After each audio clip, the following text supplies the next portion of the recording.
Blaine, how you feeling today? I'm healthy, which is good. And I got a good workout in early this morning, so I'm ready to go, and my hamstrings are fine. Awesome. Okay, now you need to share some of that with Nate Austin. Let's start with you on the Twitter question, Blaine. Where will the Cougars be on Selection Sunday when it comes from a tournament, or when you look at it from a tournament standpoint? Honestly, guys, I'm nervous for them right now. And I know that everybody says they're in the same position they were at the same time last year. But remember, they had a better record than is even possible right now against St. Mary's and Gonzaga. And St. Mary's, from an RPI perspective, they're not great this year. So Gonzaga is lights out in terms of RPI and BPI and all those things. They're around 6 or 7 at most RPI things, and the power index, they're at anywhere from 4 to 2. So if they could get a win at Gonzaga, that changes everything. But how likely is that?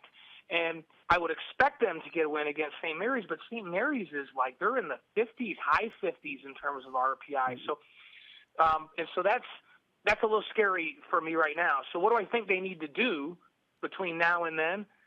I think to make them a strong case, I think they need to win all of their games with the exception of the road game at Gonzaga at the end of the season. Here's the good news, Blaine. Here's the good news, okay? You're right. St. Mary's was high 50s. It has just been updated as of this morning. St. Mary's 47 in the RPI poll, last I saw. So that has to help, right? That helps, but I sure would like them under 30. Like if they were a top 30 team and BYU beats them at home. I mean, Stanford's still helping BYU in a big way. You know what I mean? They're still maintaining that RPI. They're a top 30 RPI team, or right around 30. So that's a great one. So it would really, really help them if St. Mary's can stay there, and then when they play them at home, get a win against them. That would give them another quality win. They have some quality losses. We know that, some close quality losses. But I still feel like that they've got to go. I think they need to be 25-9 and at worst 24-10.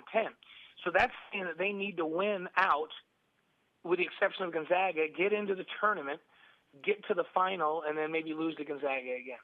And to me, they want to play the Zags in the final because they're going. Gonzaga's going. If somebody else wins that thing, St. Mary's or anybody, a surprise team. No one else is winning that. Yeah, they won't. I think the Zags are just so head and shoulders above everybody else in the league this year. So they need to advance and play the Zags in the final, and so they need to have that 3 seed. They got to get that 3 seed, and I believe that if they win out to that point, they'll have the 3 seed. And with a 3 seed, they go in there, they play St. Mary's in the semis, and then they play the Zags in the finals. Then I think they're okay. Last year, they also had a number of teams in front of them do what they needed to do. They didn't have a lot of surprise upset winners of conference tournaments last year, and that helped BYU. And I think we were all surprised at how high a seed BYU was last year. Oh, everybody, yeah. I was surprised. But that's what I think needs to be done. So I'm worried. I'm very worried because I think they have a tall task in front of them. Do I think they can do it? Yes, I think they can. Can they get to 24-10 or 25-9? I think they can get to 25-9 and play in the tournament finals. But they can't have any more lapses down the stretch. And I like their home schedule. I like who they play at home.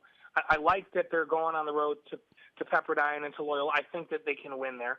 You know, they have St. Mary's and Pacific at home and San Diego at home, who caused them problems down there. So at Portland is a tough one, and at Gonzaga is a tough one to end the season. But I feel like they can get to the point we need them to get to where they would be a strong candidate for the tournament again. But the league's not going to get more than 2 this year, so they need to play the Zags in the final. Yeah, it's tough when you. I agree with you, and we think the same exact scenario, which is win the next day. You don't have to beat Gonzaga. I think you need to be competitive, and then get to the WCC title game. That's going to be tough, especially the way BYU's played up to this point. Still with no Nate Austin. And still with no Nate Austin, which I'm just over because he hasn't played in almost 7 weeks. So what does BYU have to do in the next 8 to win the next 8? Well, you hate to put pressure on one guy, and I'm certain that you guys have talked about the impact that Fisher has on what they're doing. But if you look at their wins and losses, if he shoots over 40%, they win. 13-0. If he struggles, they lose. They're 2-7 with him under 40, right? And if you take the wins, you take BYU's wins, he's like 51% in their wins. Yeah. He's like 27% in their losses. Then you take Anson and you take Skyler and you take Tyler and you take Kyle. Their numbers are pretty consistent from game to game. The big swing guy has been Chase. Now, you hate to put that much pressure on him, and I don't think there would be that much pressure with a healthy Nate Austin, because I think on the defensive end you get some stops at the end of games that they're not getting, and you can win ugly.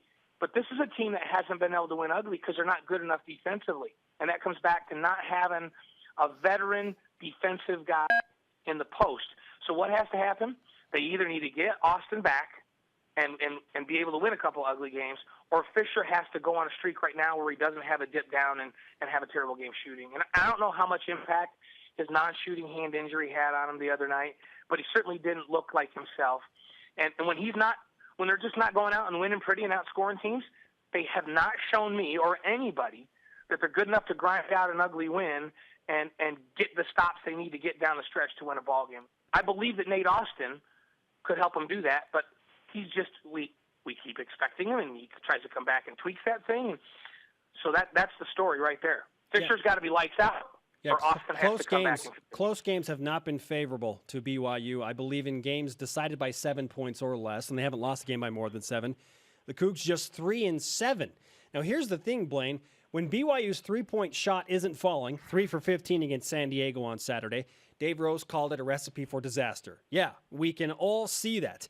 Well, then they try and go to the rim, but in the West Coast Conference, BYU's not getting consistently as many calls as they want at the rim. What in the world can BYU do if they're not knocking down threes and they're not getting calls at the rim? They have to get stops. And here's the issue they have.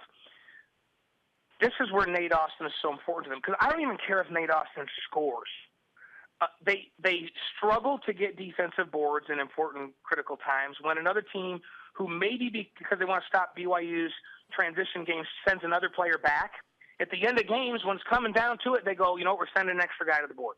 We need offensive boards. And then BYU gives up offensive boards in clutch times. Nate Austin helps prevent that. He's a very good rebounder. He understands positioning. But more importantly, he's so smart and so experienced defensively. He's an excellent help defender. Because people go, well, Nate Austin wouldn't do anything in defending three-pointers. Heck yeah, he does. Because when you know you have him, he understands angles, he understands defensive rotations. You know when you're defending on the perimeter, I can push up a little more aggressively on a three-point shooter, because if they get by me off the dribble, I funnel him to Nate. He's going to do the proper rotation on time without hesitation and cut him off, and we're not going to give up a bucket. And so when you don't have that confidence, you play a little more tentative on the perimeter. You got to come out a little more under control. And so a good interior guy that's smart and understands what he's supposed to do and help defense makes you better overall, even defending the perimeter. And so without that, they're down to you better knock down shots. You just have to outscore people. And so, I don't know, we need to go down there and lay him and, massage his hamstrings with calves milk, whatever we need to do. Let's just get that guy back, and I think that makes them so much better defensively, even if he doesn't score a point. I'm not volunteering for that. I just want to make that clear to everyone right now that I'm not going to do that. My big question with BYU in the NCAA tournament, as I take a step back, is just look at the WCC. To me, it's a 1.5 bid league, right? So maybe that second team gets in, and that second team is not BYU. St. Mary's is going to have to collapse for BYU to get in.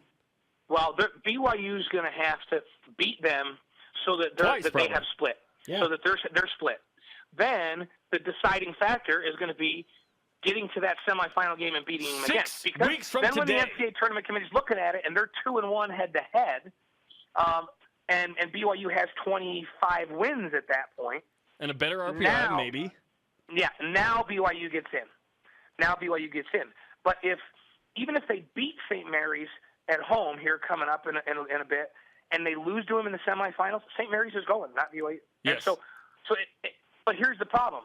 You can't lose a game against Loyola on the road or against Portland at home, or they can't let San Diego come in.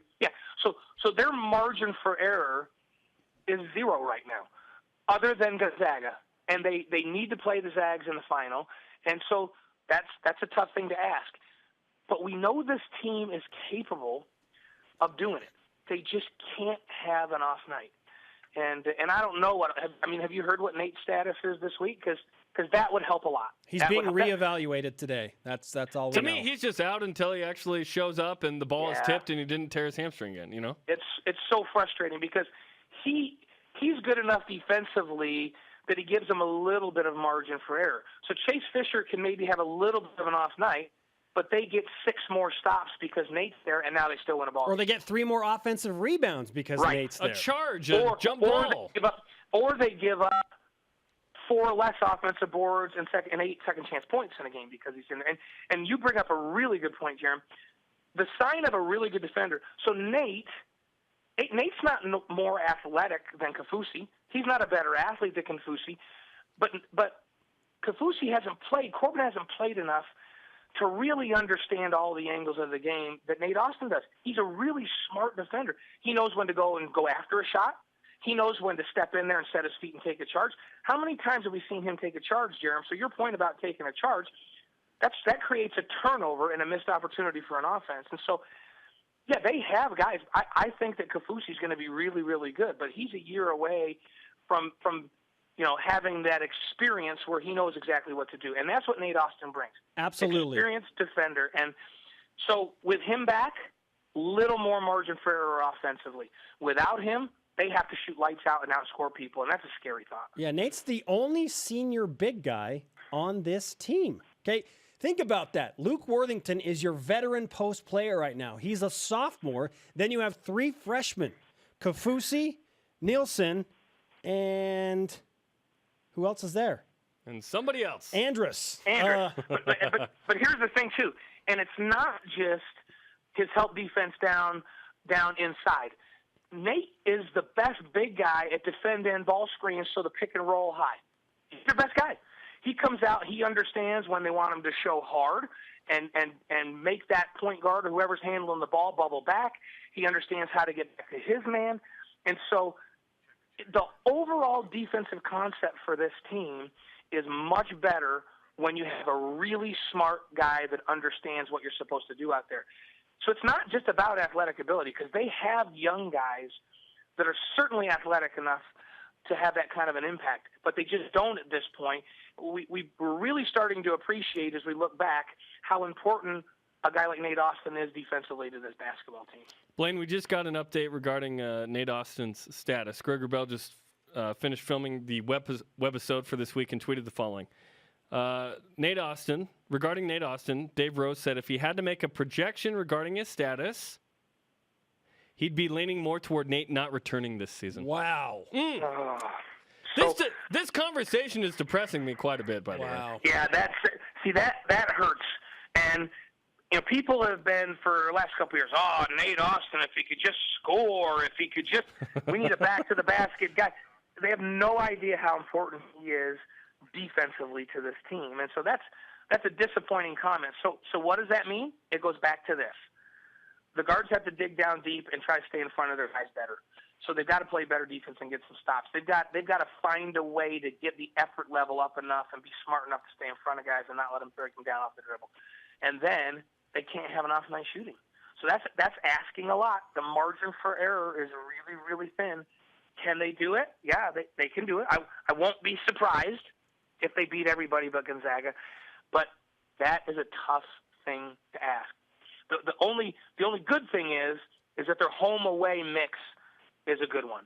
The teams that they have at home are the scarier teams. On the road, I think they can beat Pepperdine and Loyola on the road. I think they can beat Portland on the road as long as they don't go off crazy like they did last year in that. Bobby Sharp is not making 6 threes. Yeah, he's not doing that like he did. Maybe, who knows? So if you look at who they're playing, they should win every game at Gonzaga. But we've seen that they don't win every game they should win because when they get a game like San Diego and they don't shoot it lights out, they lose on the road. So it's a long shot, guys. It's a long shot. It's not impossible. It won't completely surprise me, but it's a tough task ahead of these guys right now. It's just a different feel than last year. I'm an optimistic person, and I was more optimistic last year about BYU's ability to make a tournament run in the back half of play because they just weren't dealing with as many injuries. And this Nate Austin news is like, ugh. And you had variety. You had Eric Mika in the post and whatnot. Yeah. Blaine, Yeah, so Mika could give you. Mika's a very good rebounder, and they had a different dimension offensively. When they weren't knocking down shots last year, they could dump it down into the post, and then Mika could either score because he's very skilled offensively for a young guy, or he demanded a double team, and then you could kick it out to a wide open shooter, whether that's a mid-range jumper or a three-point shot. You get more open shots when you got a post presence that's a scoring presence. And so they don't have either this year. And what we were relying on was the extra shooting of Chase Fisher and the defensive prowess of Nate Austin. And the shooting's been up and down for Chase, and the defense for Nate's not been there because he's been hurt. I mean, that's the deal. That's the difference between this year and last year. Blaine Fowler will be on the call with me Saturday against Santa Clara. That could be a third-place game in the West Coast Conference, believe it or not. Seems like an eternity ago that BYU housed Santa Clara at the Levy Center in the Bay Area. You would have to think, because I did that game over there, that BYU's all up in their heads right now because that was humbling for them over there, and it was a home game for BYU at the place. Well, the Cougs, and so yeah. They're going to have a chip on their shoulder coming in, but they're also going to have doubt in their mind. So I like BYU's chances this week.